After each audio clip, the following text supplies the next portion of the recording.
Assalamualaikum warahmatullahi wabarakatuh. Berjumpa lagi bersama saya di channel Bayu Airbrush Lur. Gimana kabarnya Lur? Semoga dulur-dulur selalu sehat dan selalu semangat ya Lur ya. Mengingat yang terjadi saat ini di Indonesia sedang ada bencana alam, khususnya Cianjur, dan baru-baru saja ada bencana lagi di daerah Pati, Jawa Tengah.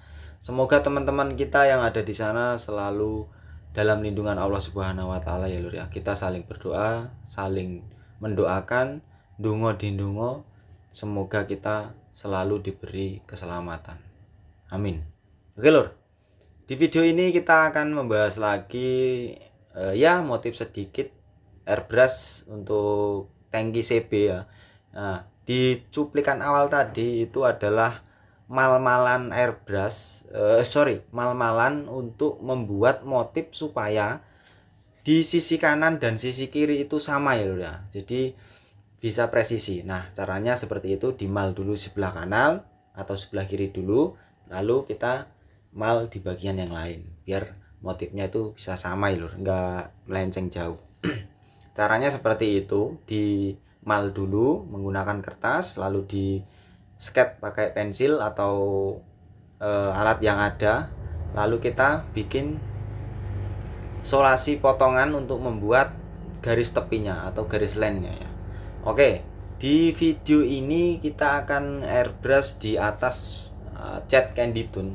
Berhubung cat candy tone itu kalau kita kasih warna yang lebih terang di atasnya, itu bisa meresap warna yang ada. Misalnya putih, itu bisa-bisa nanti lama-kelamaan dia akan keresap warna merahnya. Nah, supaya itu tidak terjadi, kita blok dulu menggunakan warna hitam.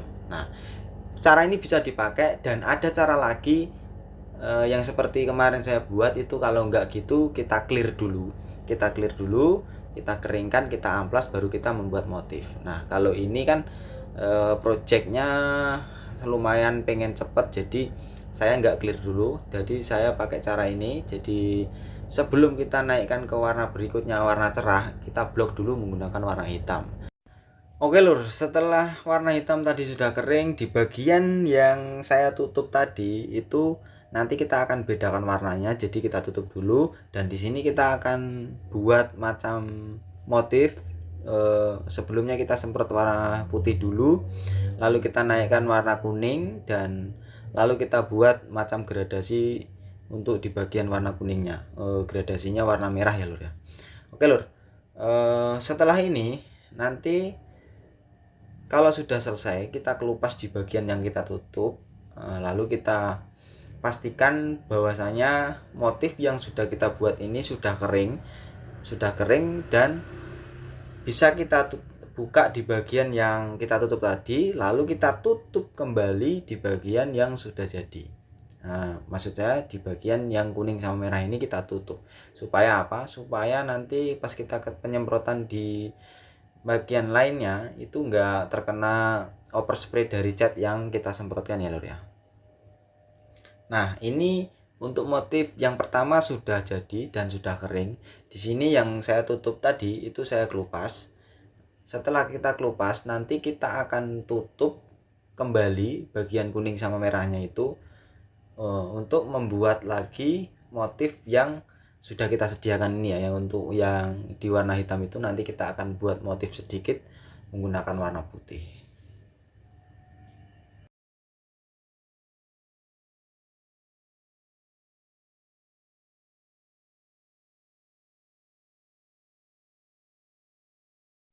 Oke ya Lur, di bagian yang sudah kita buat pertama untuk warna kuning dan merahnya itu kita tutup. Di sini kita akan lanjutkan untuk pembuatan motif kedua di bagian warna hitam ini ya Lur ya. Di sini motifnya itu sangat simpel. Dia cuma butuh beberapa warna hitam, putih, terus lemon yellow sama merah ya Lur ya. Di situ nanti kita akan bikin macam gradasi. Untuk pembuatan gradasi yang di warna putih ini saya menggunakan tempat atau wadah sendal ya. Jadi itu ada kayak macam sendal gunung itu biasanya wadahnya itu jaring-jaring. Nah, itu jangan dibuang jangan dibuang ya lur ya, bisa dimanfaatkan bikin gradasi atau efek seperti itu ya, bulat titik-titik itu yang di warna putih. Oke lur, setelah pembuatan tadi di sini nanti kita akan menggunakan stensil. Nah di sini stensil saya pakai motif Y, kalau bilangnya teman-teman tuh motif Y. Tapi nggak tahu, mungkin ada nama sebutan yang lain. Intinya di situ kita kasih motif Y-nya itu, lalu kita kasih tulisan Cina seperti ini. Dan warna ini Cina ini nanti kita akan bikin warnanya lemon yellow yang tadi. Nah seperti yang dilihat dulur-dulur ini ya lur ya. Nah seperti itu lur. Ini warna sedikit trik kalau mau nempelin stiker itu, biasanya kan dulur-dulur nanya, kalau nempelin stiker pas diangkat kok lemnya itu banyak yang ketinggalan, nanti akhirnya kita kerja 2 kali untuk ngelapin itu. Nah sebelum kita tempelkan stiker-stiker mal-malan seperti itu, biasanya saya pribadi ya, saya tempelkan ke kulit dulu, tempelkan ke kulit dulu 1 kali. Nah itu untuk mengurangi daya rekat daripada lem. Nah baru kita tempelkan ke media. Seketika kita nanti kupas itu lemnya kemungkinan besar itu nggak bakal nempel ke media. Oke lor, pembuatan motif yang di bagian intinya itu sudah selesai, dan di bagian garis tengahnya itu saya kasih warna kuning ya. Nah seperti itu ya. Jadi yang motif tadi selesaikan dulu, terus kasih space sedikit sekitar setengah senti, bikin warna merah sama bikin warna kuning ya, membentang di bagian pinggirnya itu. Lalu kita bikin di sini efek sedikit di bagian tengah menggunakan huruf Cina lagi, yang Cina atau Jepang ini tidak tahu. Di bagian situ kita kasih tulisan Honda Togeist gitu ya. Jadi kasih tulisan sedikit biar agak matching. Nah lalu kita kasih motif sedikit huruf Y-nya. Nah nanti kalau setelah ini sudah jadi, kita kupas semua dan nanti dulur-dulur bisa lihat hasilnya. Nah, jadi yang kita tempel-tempel, kita tutup-tutup tadi itu hasilnya seperti ini lur. Nah oke lur, seperti itu ya. Jadi memang kalau kita mau ya dibilang airbrush itu ya memang butuh kesabaran. Kita tutup, kita kelupas, kita tutup lagi, kita kelupas, itu ya memang kayak gitu prosesnya. Kecuali kalau kita mau bikin macam realis, semacam gambar wajah manusia atau wajah manusia pun itu kadang masih menggunakan alat bantu seperti ini ya, solasi seperti ini ya. Jadi kalau untuk grafis itu pasti kita menggunakan alat bantu biar garisnya itu lebih tajam, lebih detail ya, untuk mempertegas garis. Nah setelah grafis yang sudah kita buat sudah selesai, kita kelupas semua.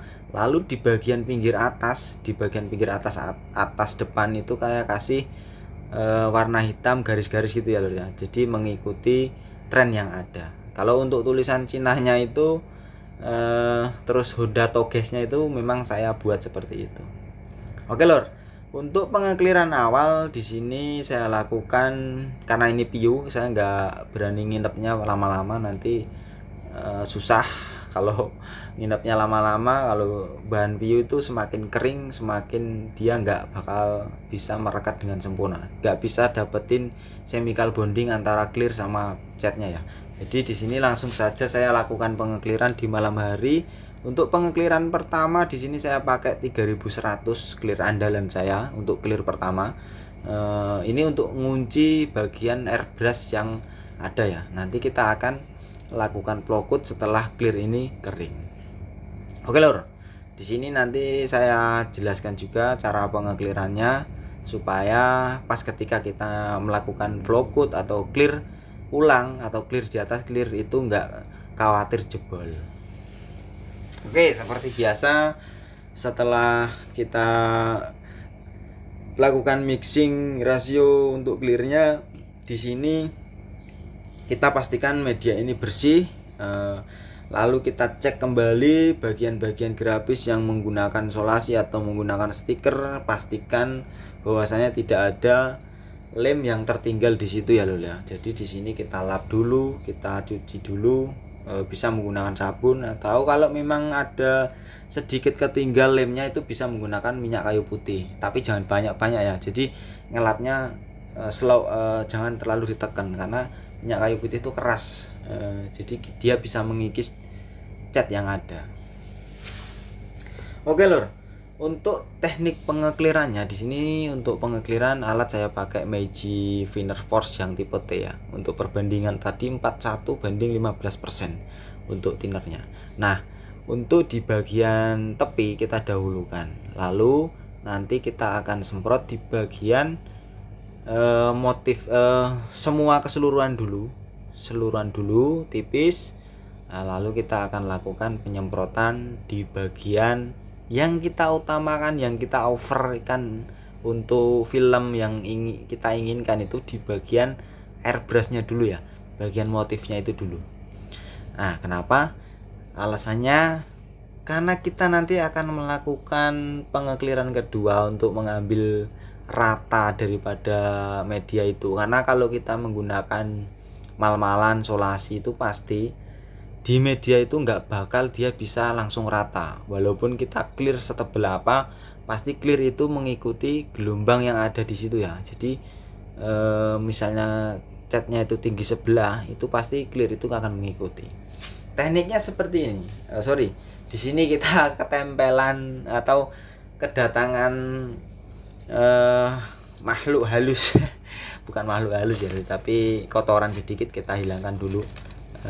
Di sini masih bisa kita ambil, lalu nanti kita akan lanjut pengekliran ya. Kita ambilin dulu. Ini enggak apa-apa ya lur, tapi yang penting jangan sampai terlalu dalam ngambilnya ya lur ya. Nanti takutnya, karena kalau clear sama cat, karena clear itu membawa chemical thinner, pasti dia catnya itu akan melumer kembali. Itu hati-hati kalau ngambil ya lur, takutnya tembus ke catnya itu bisa ngelukain catnya gitu. Jadi pelan-pelan ambilnya. Nah, di sini untuk teknik pengeklirannya, usahakan kita fokus dulu di bagian gambar itu ya lur ya. Nah, di bagian gambar itu kita fokuskan dulu, kita overkan dulu untuk bagian clearnya, lalu kita semprot di bagian keseluruhan. Nah, jadi untuk film yang didapatkan itu lumayan tebel di bagian gambar itu, supaya nanti kita waktu pengekliran kedua setelah pengamplasan, nah di teknik pengamplasannya itu nanti kita nggak khawatir jebol. Nah, biasanya kalau dulur-dulur mohon maaf pemula itu biasanya ngeklirnya disamain, takutnya lapisannya sama, nanti sama-sama tipis, kita nggak tahu, sekalinya kita kikis terus karena pengen media itu rata halus, kita kikis terus saking terlenanya, clear atau lapisannya itu jebol sampai ke cat yang sudah ada ya. Nah, itu bisa mengakibatkan keriting. Oke ya lur, untuk pengekliran pertama dan kedua tadi saya nggak kasih jeda, dan untuk yang ketiganya ini tadi saya kasih jeda kurang lebih 10 detik untuk penguapan, supaya karena clearnya ini tebel di bagian gambar itu, nanti biar nggak ada indikasi mewek ya lur. Jadi kasih penguapan sedikit untuk tinernya biar agak menguap, baru kita lakukan pengekliran yang di sesi ketiga ini. Jadi totalnya 3 lapis ya lur. Total 3 lapis, tapi bagian gambar itu saya usahakan filmnya dapat yang ideal, supaya nanti sesi pengamplasan itu nggak khawatir jebol, untuk mendapatkan biar supaya medianya nanti kita ratain pas diraba itu nggak terasa gelombangnya ya lur ya. Oke lur, untuk hasilnya seperti ini, hasil sementaranya seperti ini after clear, after spray. Nah, seperti itu. Dan di sini saya sedikit menunjukkan yang kemarin saya bahas untuk suhu dan pelembapan. Di sini masih aman untuk pengekliran walaupun malam hari. Untuk suhu 26, kelembapan 84%. Oke lur, ini media setelah kita tinggal kurang lebih tadi 40 menitan ya. Jadi saya sempat mandi, makan, terus ini masih basah ya lur ya. Jadi nggak mau saya bilang ini masih kinclong. Ini ini clearnya masih basah, jadi nggak mungkin saya sentuh. Dan seperti itu tadi ya lur ya untuk penjelasan dari saya. Kalau memang nanti dulur-dulur pengen saya tampilkan untuk sesi flow code-nya, atau setelah ini kita akan koreksi pengamplasannya, tekniknya seperti apa supaya nggak jebol. Nah, silakan komen, nanti saya akan tampilkan kembali untuk videonya ini. Tapi kalau dulur-dulur sudah paham ya alhamdulillah, jadi nggak perlu saya tampilkan lagi. Oke lur, saya pamit undur diri, semoga bermanfaat. Wassalamualaikum warahmatullahi wabarakatuh.